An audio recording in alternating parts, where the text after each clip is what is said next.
So good morning, everyone. My name is Delon Chan, and I am a volunteer with Indigenous Physical Activity and Cultural Circle. Today, I'm very happy to be introducing Sandra Lamouche. Sandra Lamouche, MA, Neyiaw iskwew from Bigstone Cree Nation in Treaty 8 as a storyteller. Sandra uses dance, writing, public speaking, and art to share stories about dance, culture, history, well-being, reconciliation, and anti-racism. She is a champion women's hoop dancer, award-winning educator, TEDx speaker, artist, and is working with publishers on a children's book and youth novel. Today, Sandra Lamouche will be speaking on igniting the spirit, healing, and self-determination through Indigenous dance. This presentation helps to explain the holistic model of the good life using the Nehiyawak Medicine Wheel. It will focus on the spiritual dimension and how this aspect is essential in self-determination and healing. I will share what it means to live a good life, Nitohnahk Miyo Pimadisiwin, what it means to walk down this path, and how we can recognize this journey, how Indigenous dance and movement can be used in this journey. I will also share how decolonization is important and a barrier in the journey of healing and self-determination. Thank you, Sandra. Thank you for the introduction. If you are able to, you could change the views of the participants so you could see more people or less people. I guess it just depends on if the video is in the way of the slides. So just to let you know that you could play around with that as you need. So I'm going to talk about igniting the spirit, healing and self-determination through Indigenous dance.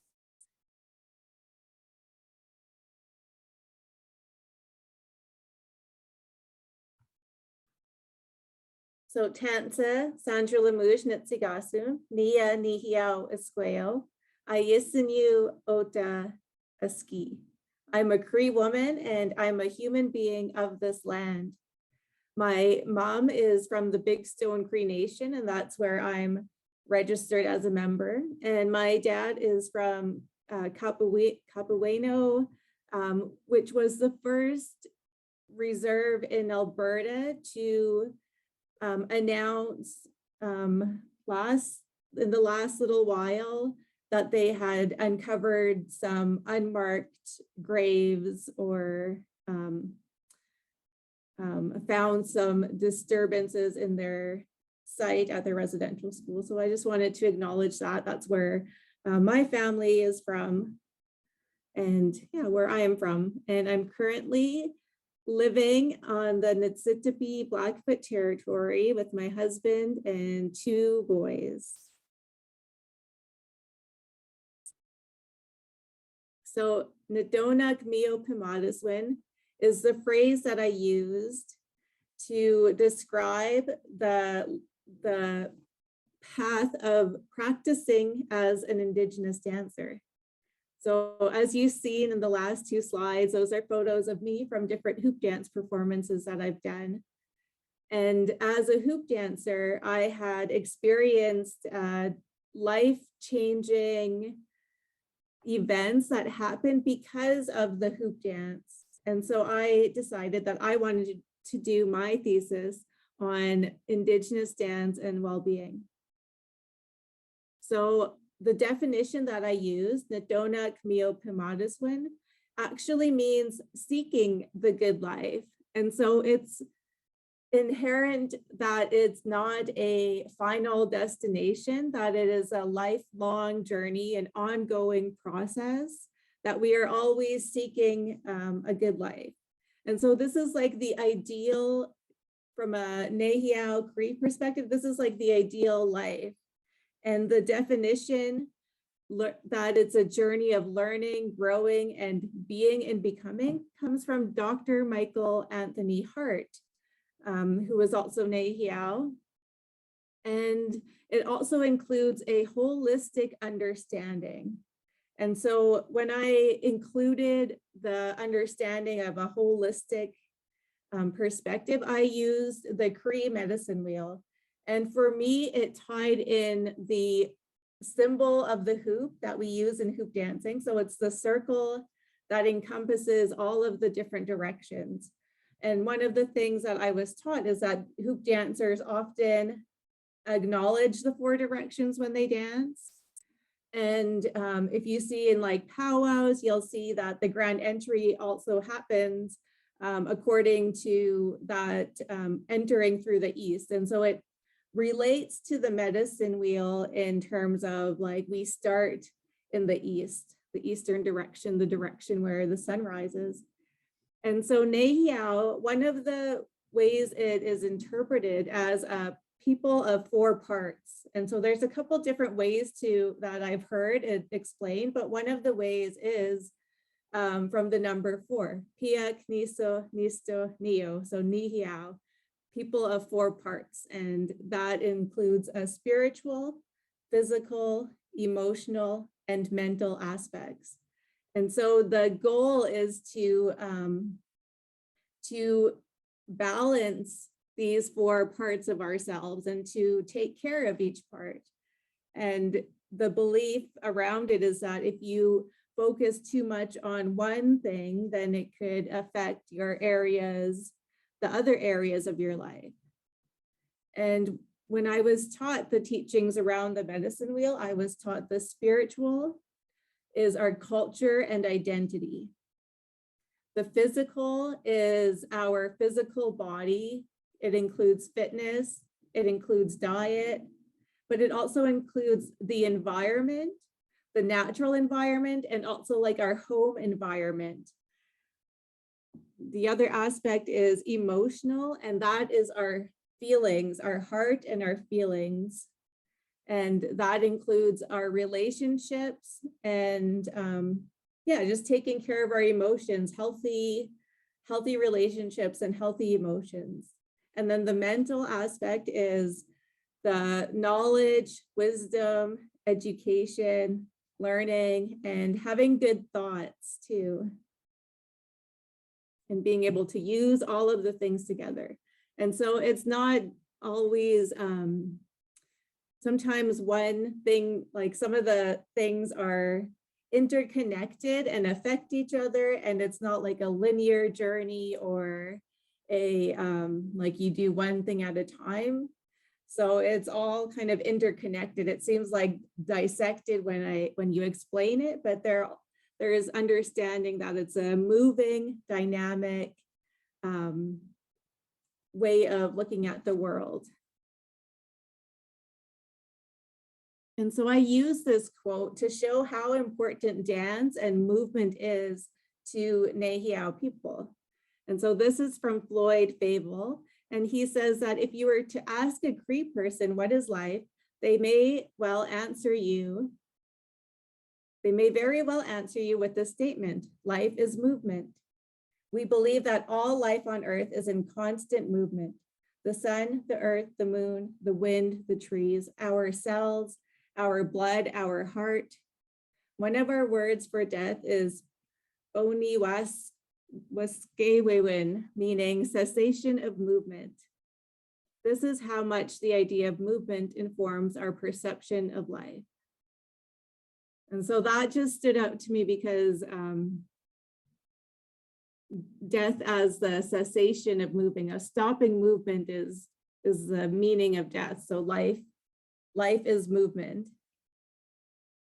And so this is the medicine wheel diagram that I created. And so with each direction, there is also a stage of life that is associated with each. And there's also a concentric circle. And I was told that it was like a ripple effect. So if you throw a stone into a river or a lake, it will create ripples outwards. And so this is how we understand our role as individuals, but how we affect others. And so for living a good life, it's not just about you all the time. Actually, to follow this pathway of living a good life, you should not just grow up as an individual, but you also grow outwards as a person. So you grow your circle of connections, relationships, and impact. Your impact grows wider and wider.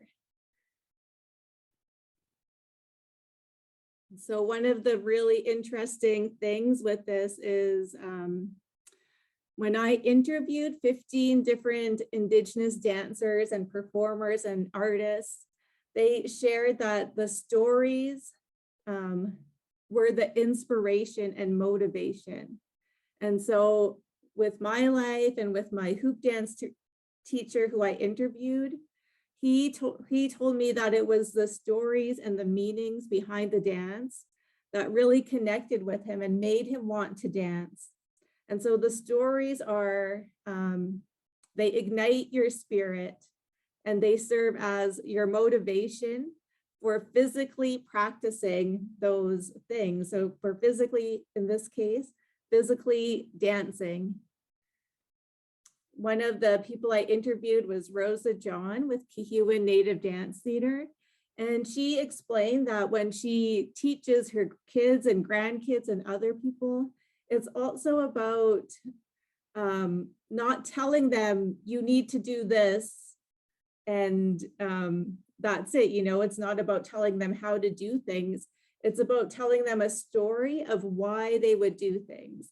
And so the story that she shared with me was her grandson was rolling in the grass in his outfit, and she had to explain that the animals had given their life for his feathers and for the buckskin and different things. And so she taught him that he needs to respect and care for his outfit because of that.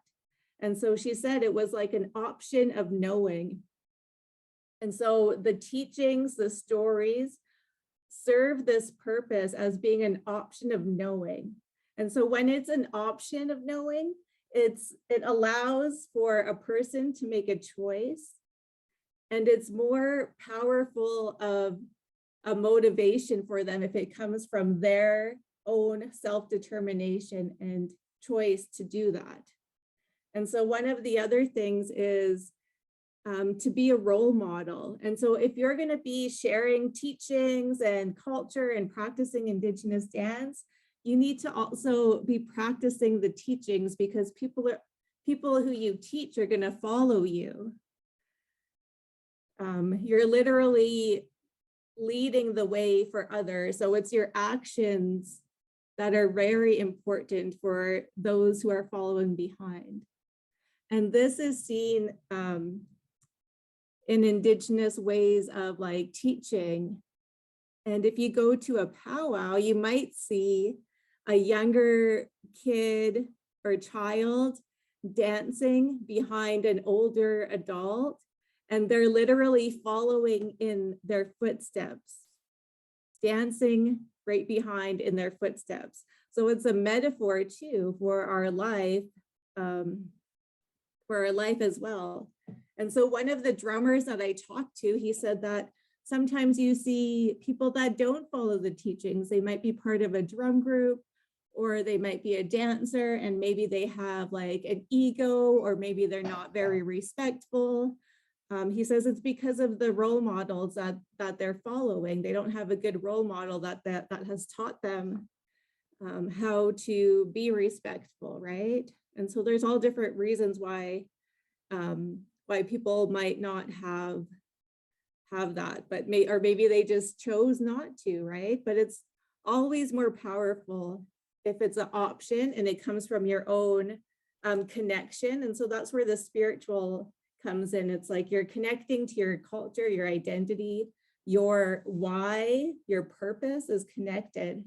And so that is the spark that inspires people. So when we looked at this on the medicine wheel, we saw that the spirit ignited people into action. And so it created this spiral outwards from the individual, and then it impacted their family. So their family was impacted by their practicing their culture. And then as they continue to dance and practice and maybe go to powwows, they're out in the community. And so it creates this outward spiral. And then one of the important things that continues the spiral is when the elders on the outside, the nation, the elders have the knowledge and wisdom that they pass on back to the children in childhood. And so it keeps the spiral going, the spiral of living a good life. And so this is like the ideal situation if somebody's gonna be born, and then in childhood they're given stories and teachings. And like if you think of trickster teachings, like it's never like don't do this. It's always like, this is what the trickster did. I'm not going to say their name because it's starting to get nice out and I don't want it to be a third winter or anything.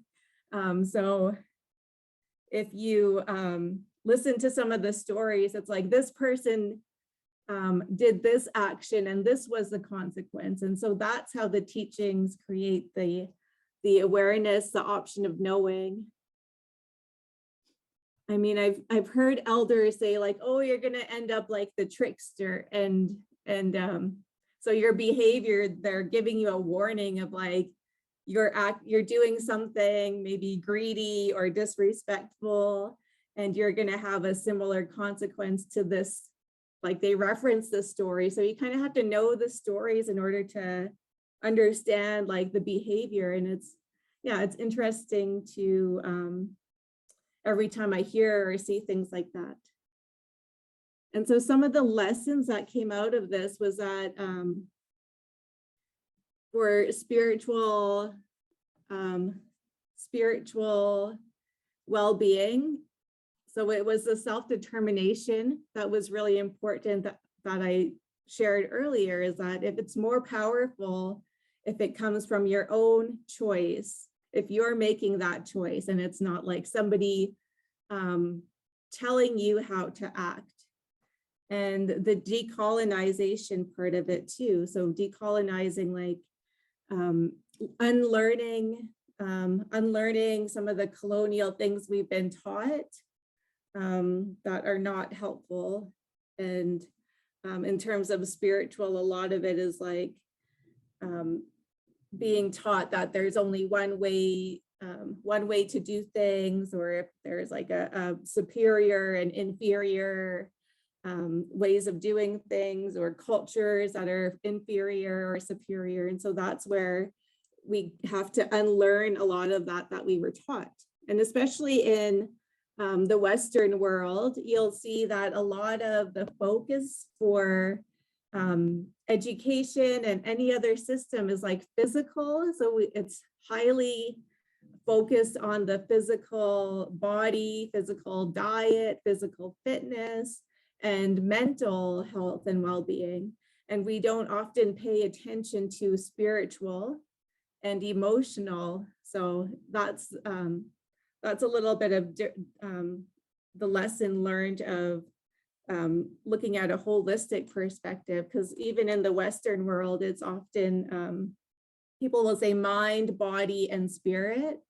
But here we also have heart. And so the importance of like our heart knowledge. The physical lesson was that of embodiment. So the physical practice of dancing was super important, that we embody the dances, practicing the dances, but embodiment of the teachings itself. So when you start to follow those teachings of responsibility, respect, being a role model, that's where, bigger changes come in. And then the importance of having role models, so people that are embodying the teachings as best they can and learning how to do that and practicing that themselves. That's a huge impact. It's like not so much what you say, it's more of like what you do. And that ties back into Indigenous leadership. Is a lot of times leaders were chosen just on their actions and not on their words. And so I think that's hugely important for us today.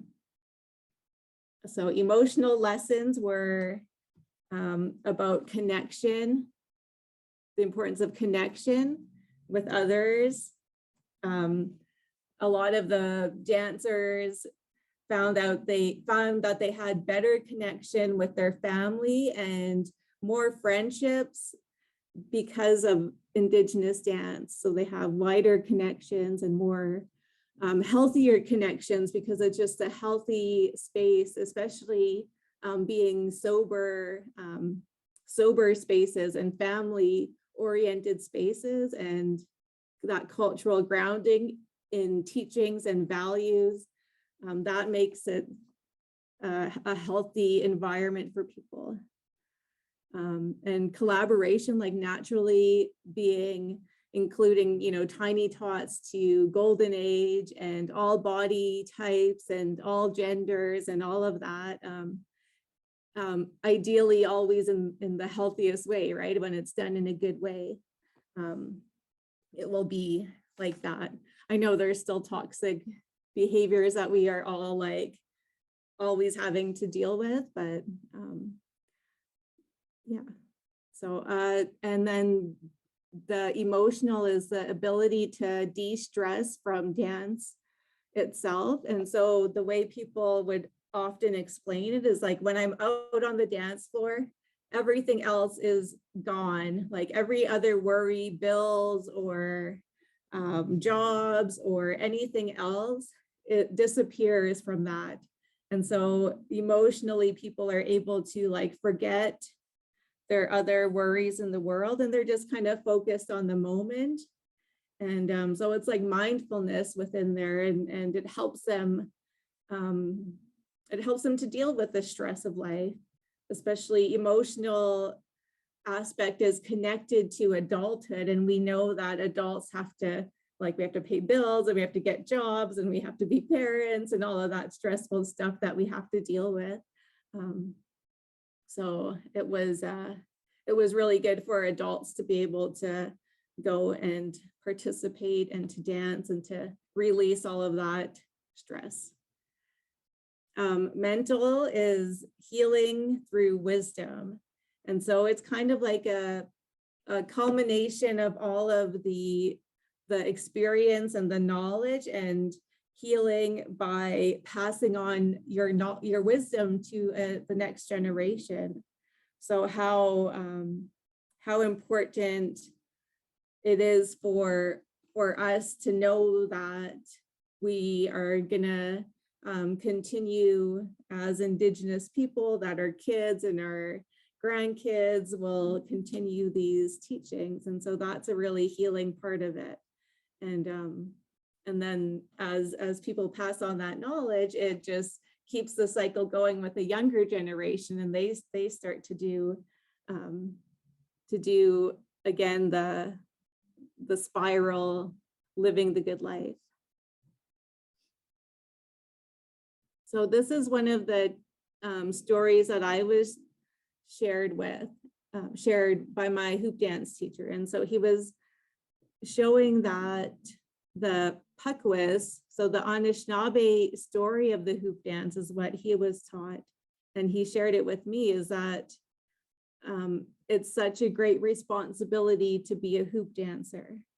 And it's like they're a counselor, and it's a big responsibility to portray the messages of the hoop dance, of the life, of the symbol of the hoop. And he said, what goes around will come back around. And so if you do good, it'll come back. If you do bad, bad will come back. And so it's like he said, it's a haunting message for each dancer to be reminded of their own responsibilities. And so the dance itself, because it's a circle, it's like what you do comes back to you. And so the message of like, yeah, like he says, it's haunting. So anything that you in your life that you know is out of alignment with the teachings or respect, unity, any of those unhealthy behaviors, because you're doing the dance, it kind of reminds you that you have to be responsible. So this was one of the teachings, responsibility, that was really important for me as well.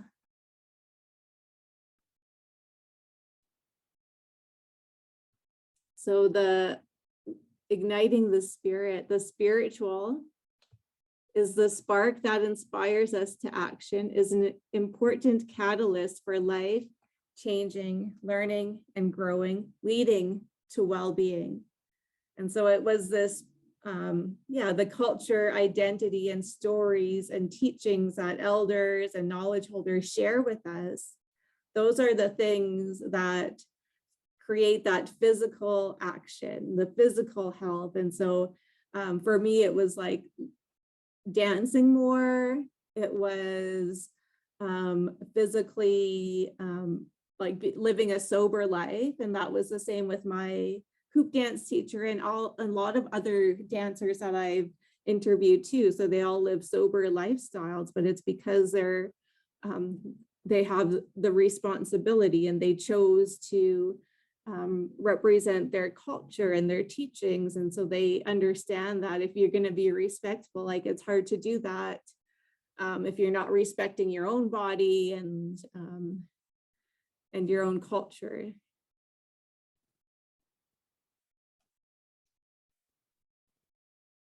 And so how this related to decolonization was because colonization really did impact the spiritual aspect. And so Dr. Hart says that of all the events that have occurred, the process and effects of colonization have influenced all facets of Aboriginal people's lives on various levels, including the national, communal, familial, and individual. And so he recognized those different levels as well. But then later on in his book, he also talks about how it was the spiritual aspect that was most impacted. And so spiritual, like I said, is culture and identity. And that's our spark. That's our motivation of why we do what we do.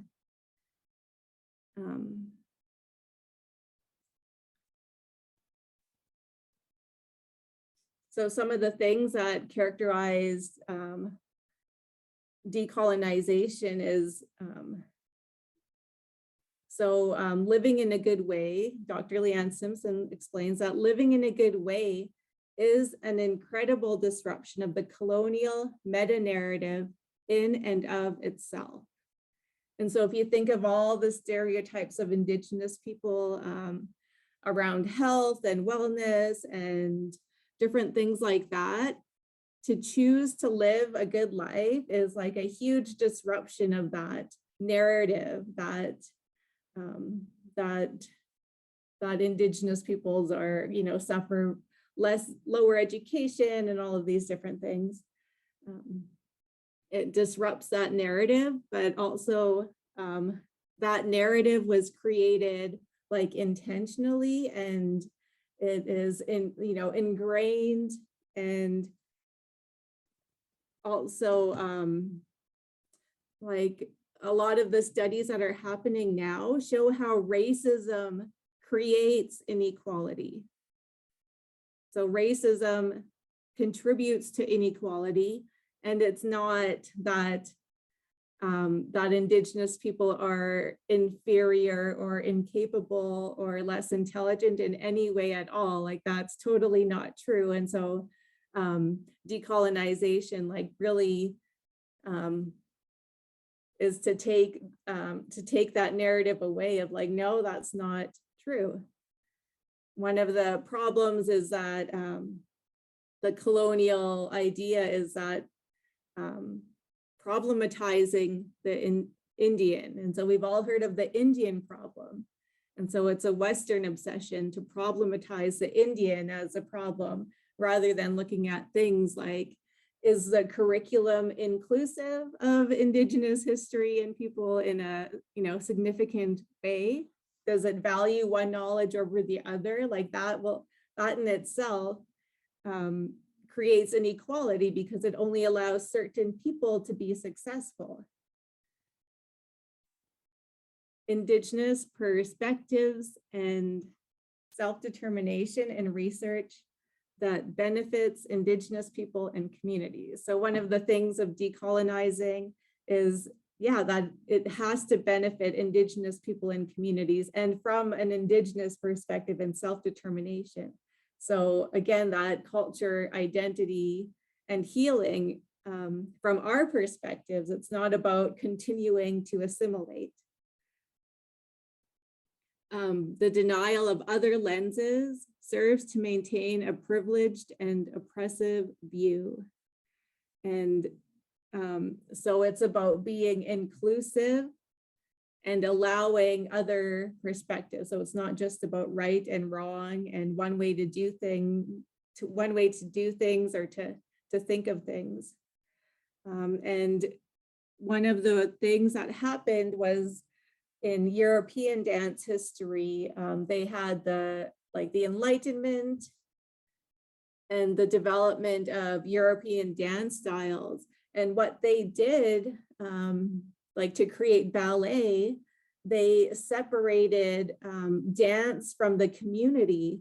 And so way back in Europe, they had court dances, and the court dances were for like the community dances that everybody could participate in. And what happened with like separation of the disciplines is they took dance from the people and they put it on stage and made it like ballet. And this is like, and yeah, so it became disconnected from the community, the community participation. And so that did impact like what they thought of as dances. And that was counter, I guess, to what a lot of Indigenous dance is. It's done in community, with community, and with different types of bodies and different types of movements and different abilities and different ages. And you could already see how those ideas are still in a lot of the dance world, even though it is changing. I will say that I see more and more diversity happening.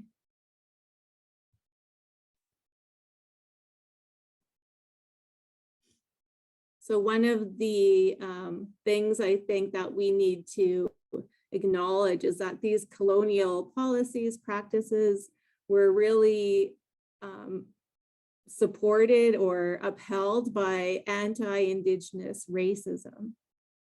And so the quote by John A. MacDonald here about residential schools: when the school is on the reserve, the child lives with its parents, who are savages. He is surrounded by savages, and though he may learn to read and write, his habits and training and mode of thought are Indian. He is simply a savage who can read and write. And so this is clearly a racist statement and a racist idea of Indigenous people as being savages. Directly ties into, the idea of who is civilized and who defines what is civilized. And so you could start to see the deeply rooted ideas around colonialism, the need to decolonize, and those opposing worldviews. And so racism was used to justify colonialism, assimilation, and a lot of the policies that happened. In the Indian Act, specific things like outlawing Indigenous culture, and specifically Indigenous dance was one of the things that was targeted. Indigenous sun dances, ceremony dances, and then at one point it was like any Indian dancing at all was illegal. And so this was officially repealed in the 1950s. And so that was the year my mom was born. And so just to put it into perspective, and then of course other racist policies in the Indian Act, like the reserve system or the pass system. Oh wait, no, that wasn't.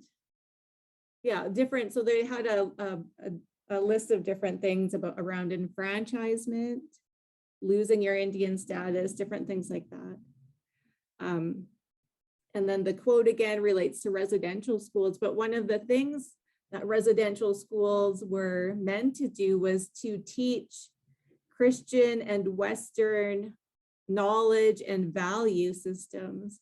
And so we really do have that legacy of residential schools still in the education system today, because we still do, I worked in the education system for 10 years in K to 12. So I kind of have spent a lot of time looking at Indigenous education and reconciliation. And so today you see a lot of the values are still Christianized and Westernized and rooted in these colonial ideas that like there's only one way to learn, or there's only one right way, or to value European, Western, Canadian history over Indigenous history. In sciences, the knowledge is often scientific in a Western way, and not in the Indigenous, like Indigenous ecological knowledge is not there as much, you know, it's like very unbalanced. So I will acknowledge teachers are trying and working towards that, but it's still biased towards favoring European ideas, cultures, languages, practices, values. The past system was actually not in the Indian Act. It was so they used vagrancy laws to target, or I would say over police Indigenous people from leaving the reservation. So I always think that's really neat. And then the Indian Act, again, who is Indigenous, who isn't, who gets to define that. So that is specifically a spiritual aspect, right? When we talk about culture and identity, it's colonial policies still that dictate to us a lot, or often who and what that means impacts us spiritually, culture, and identity.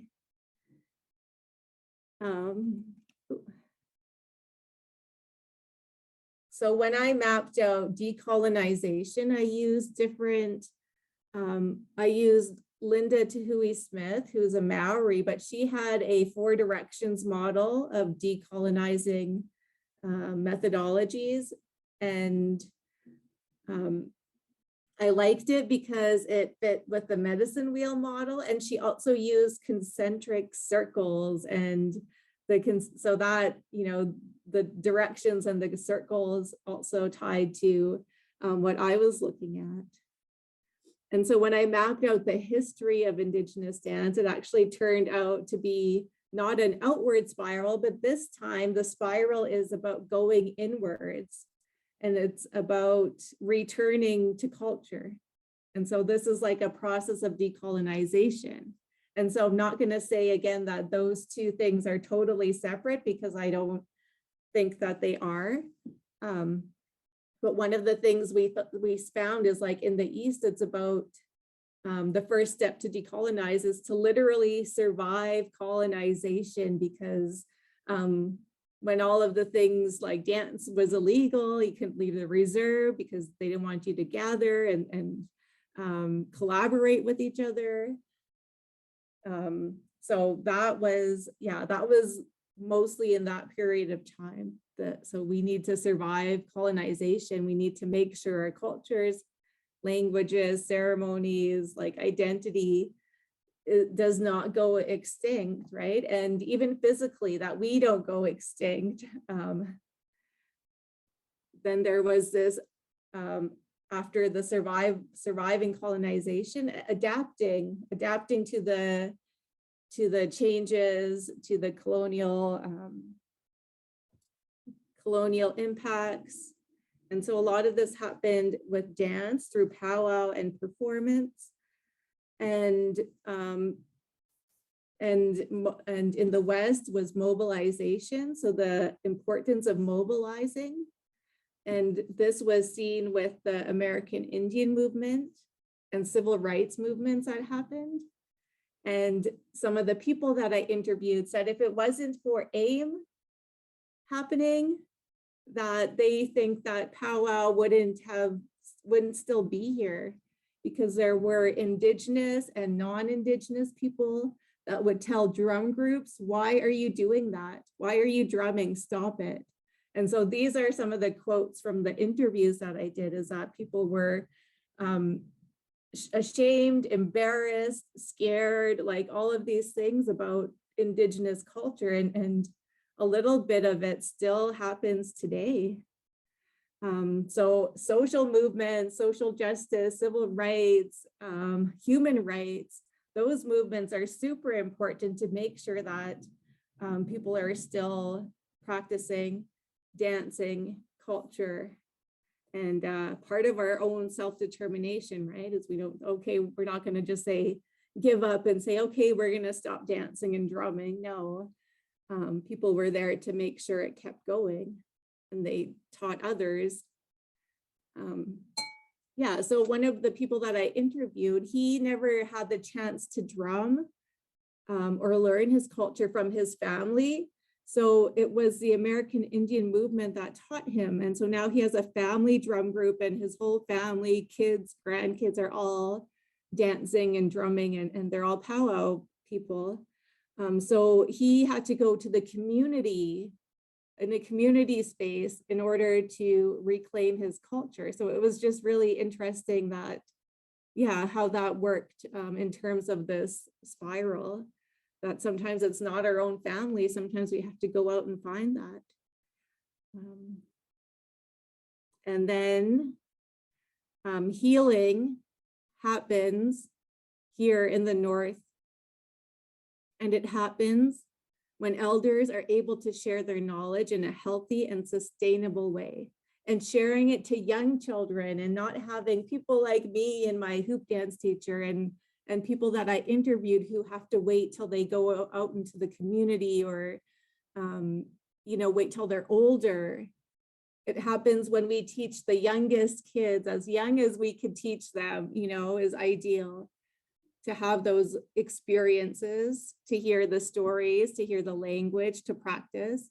And when it happens in a sustainable way, where it's just like natural, funded, fully funded, and fully available and accessible to people, that is healing, because it's sustainable. It creates legacies, and it's not like we're always trying to fight the system upstream, When I put the two medicine wheels together and the two spirals together, that's what I saw, is like we're always swimming upstream, because we're always going against the grain of assimilation and colonization and the Western domination, and that racist colonial system. We're always trying to fight it. So I always think of it as we're swimming upstream. And the hope is that it's oh, you don't have to always apply for grants, that it's just funded, One of the people I interviewed, she said that in other countries, they have ethnic cultural dances that are funded by their government to represent their country. So if you think of maybe, I don't know, different European or Japanese or other countries, they fund their Indigenous dances from those places to have national dance companies that are paid to share their culture. And she is from the US, but she says, I wish we had that here, and I think the same thing too. Is it should just be part of your Canadian dance, right? It's the ethnic cultural dances that come from this land. Yeah. I don't know what this is supposed to be. Yeah, so hi, thank you. I was hoping to leave a little bit of time for some questions. I'm gonna stop sharing if I could figure this out. Oh, there it is.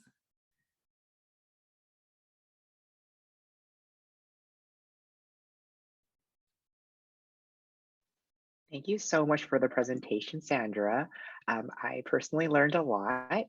If anybody has any questions, feel free to unmute and ask, or if you'd like, you can type them into the chat and I can ask for you.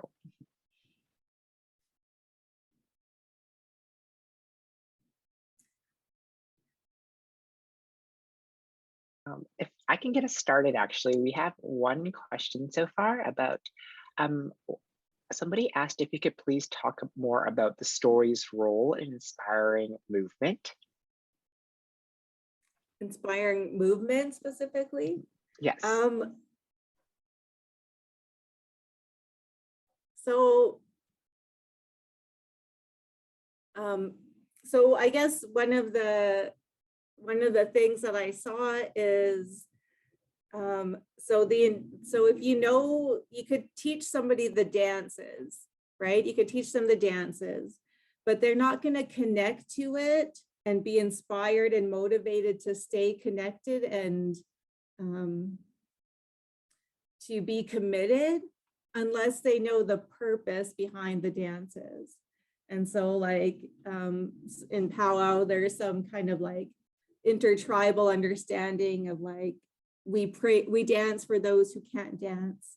And so that is like inspiring to a person, especially if they think of anybody in their family who can't dance for a variety of reasons. And so they're thinking of those people. And so they're more motivated to want to dance. Like you could teach anybody the dance steps, but I don't know that they will connect with it as strongly if they don't have those teachings and stories of why they're going to do that.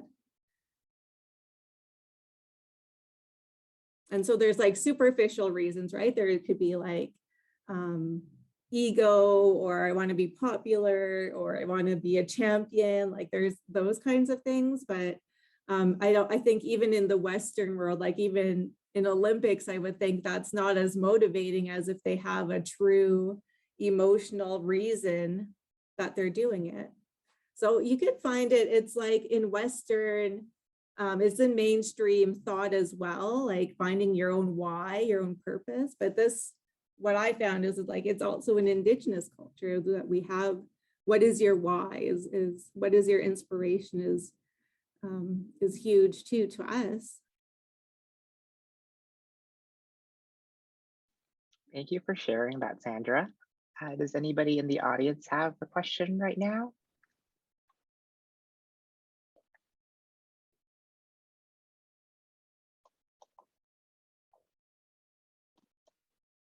Another one we have is, could you share one of your favorite experiences as a dancer? That's a good one. I love dancing for kids because they're so easy to, they're just so impressed and they just say it. One of the students that one of the schools I danced at, there was a kid and he was like, "You are a goddess," afterwards. Like he was just like, it was so funny. It was so cute. And you know, there's like a little girl, she's like, "Here's my phone number, call me. I have a hula hoop and you could come over and we're gonna like we're gonna dance together." So it just like that, yeah, that is inspiring. Like the youth themselves, when you work with them, they kind of inspire you. And then my son, watching him dance behind his uncle at a powwow when he was just a little tiny tot. So seeing that he literally does, you know, follow the footsteps of his family and his community was really powerful. No, I agree. I also work with youth coaching sport classes, and I find that it is really rewarding to see youth becoming inspired and forming those relationships with them as well too. I think for me too, that's also very motivating. So thank you for sharing that, Sandra.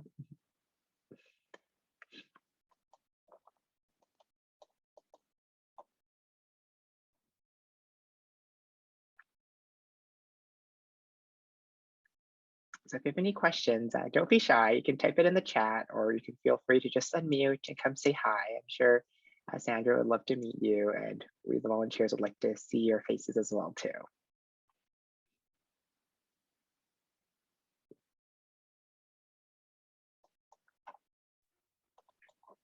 I have a question for Sandra. I'm wondering, we also have a dance troupe at our friendship center, and I'm wondering if she does any sort of presentations or visits to other dance groups.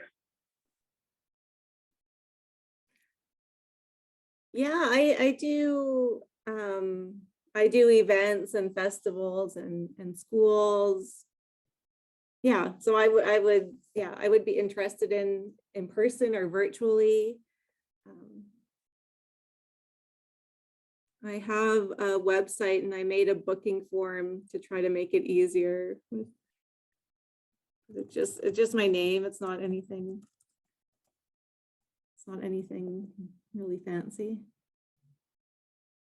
But you could, there's a booking form and that's how you are able to email me.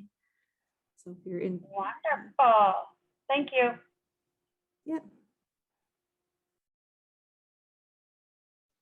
I also have a question from Jessica, and she asked, how would dancing help Indigenous children in care?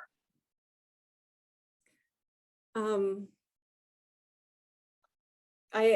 had a group of kids in care that I used to work with I think we had over 2 year period. We worked once a month and we had a couple hours together where I taught them dancing. But that cultural piece, because if kids in care are disconnected from that identity and culture, they're kind of lost on, sometimes they could be feeling lost on where they belong.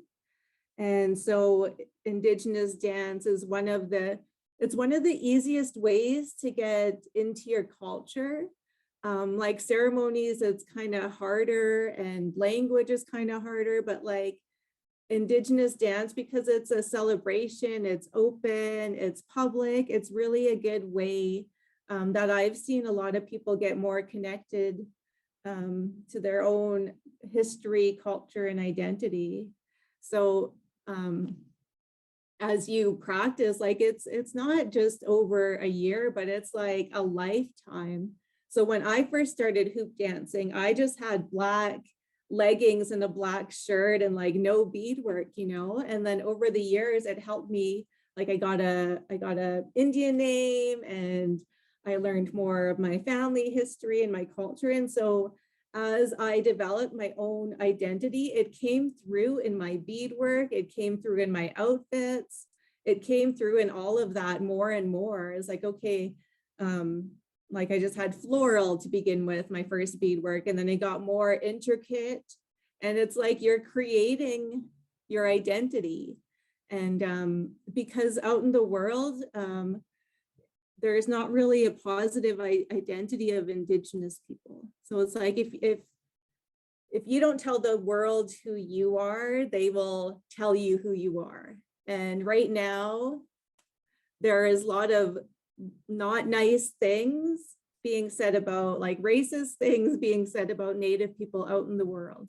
And even myself as a kid, seeing like homeless or addicted Native people, I didn't know why. And I thought, like, is it because, like, what is wrong with them? Is it because we are like predisposed to that? And then it wasn't until I learned the history, the trauma, then I was like, oh yeah, that, that makes sense. It's not that people are just naturally like wanting to live a hard life,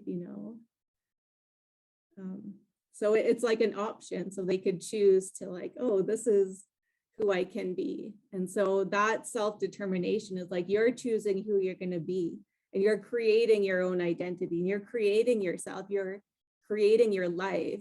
And so if you're not teaching kids who they are, then yeah, they're just kind of left up to try to figure it out themselves.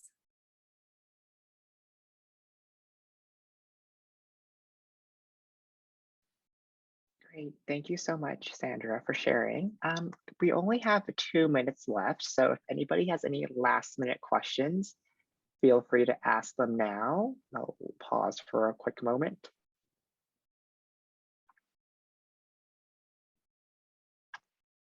Okay, Sandra, if you wouldn't mind, oh, go ahead. Sorry, it wasn't a question. I just wanted to say thank you so much for sharing. That was, it was really touching and beautiful. Thank you. I get excited. I'm like, I could just keep talking and talking and yeah, sharing and getting questions.